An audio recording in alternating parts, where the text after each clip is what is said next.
a week after 26 people were killed in the Newtown school shooting.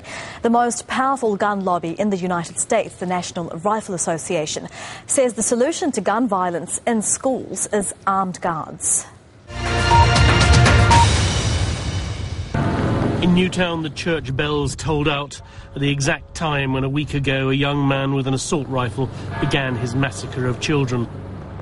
They stood in prayer and in silence in the rain, passers-by and the overworked staff of a funeral home. In a town still numb, the bells tolled 26 times, once for each of the victims at the school. Inside the White House, President Obama and his staff stood silent for a minute. Beyond the grief, resolution. In a new video, he's promised he'll push for a ban on assault rifles. I will do everything in my power as president to advance these efforts. Because if there's even one thing we can do as a country to protect our children, we have a responsibility to try. Shame on the NRA. There are those who blame the National Rifle Association for consistently, powerfully lobbying against gun control. The politician introducing the bill to ban assault rifles is not impressed. Is this the answer, that America should become an armed camp? I don't think so. And I don't think that's the American dream.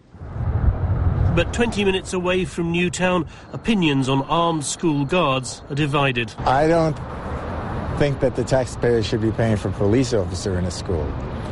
However, I think an armed guard is not a bad idea. For the few times it happens to have a guard in every school, I just don't know how effective it's going to be.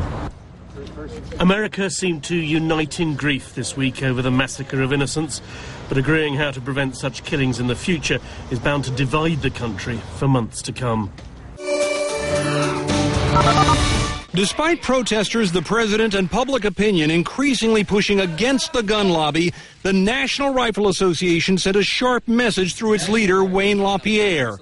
No retreat. The only thing that stops a bad guy with a gun is a good guy with a gun. I call on Congress today to act immediately to appropriate whatever is necessary to put armed police officers in every single school in this nation. In a wide-ranging statement, LaPierre condemned the violence in Connecticut, Colorado, and other places, but steered the blame decisively away from guns or gun law. Indeed, he lambasted legislators who have put laws into place restricting guns around schools. And in doing so, they tell every insane killer in America that schools are the safest place to inflict maximum mayhem with minimum risk. The NRA has blood on its hands. Despite twice being interrupted by protesters, LaPierre went on to attack the media for making killers famous in the news and glorifying them in movies and video games. A child growing up in America today witnesses 16,000 murders and 200,000 acts of violence by the time he or she reaches the ripe old age of 18.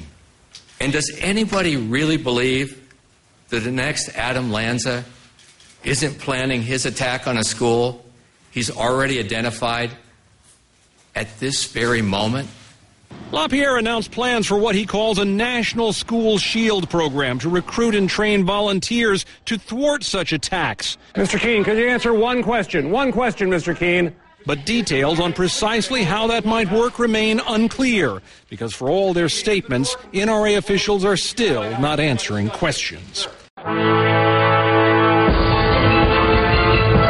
One sign that echoed the opinion of thousands across the United States. NRA, stop killing our children. It's the NRA and the assault weapons that are killing our children. It's been 1 week since 20 children were shot dead in a Connecticut school. Now the National Rifle Association claims it knows how to protect America's young. The US's most powerful pro-arms lobby wants guards with guns in schools by next month. Their reasoning: there's armed security in airports, banks and sports venues, so why not schools? The only thing that stops a bad guy with a gun is a good guy with a gun.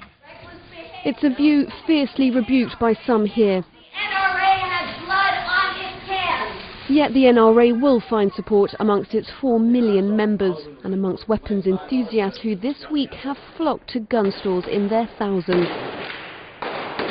1 week on in Newtown, though, and gunfire was replaced by a minute of silence.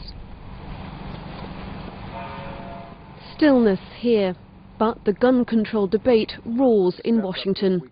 The president's called for a ban on sales of military-style assault weapons and high-capacity ammunition clips, a move approved by hundreds of thousands of Americans in an online petition, but opposed by the NRA.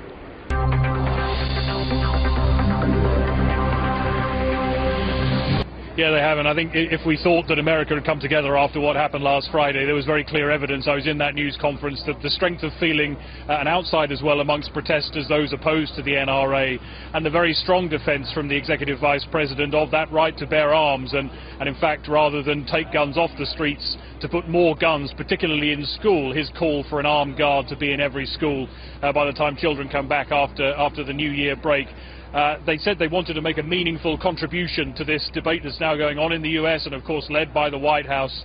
But I think we can see that any attempt to ban assault weapons, for example, ban ammunition clips, the things that the President has said he wants to do, will be very difficult, perhaps almost impossible, with the power that the NRA has, particularly up on Capitol Hill. But the President has advanced the stakes once again, responding today from the White House to 400,000 signatures on a petition sent to the White House, and promising again in a video message that he will take action.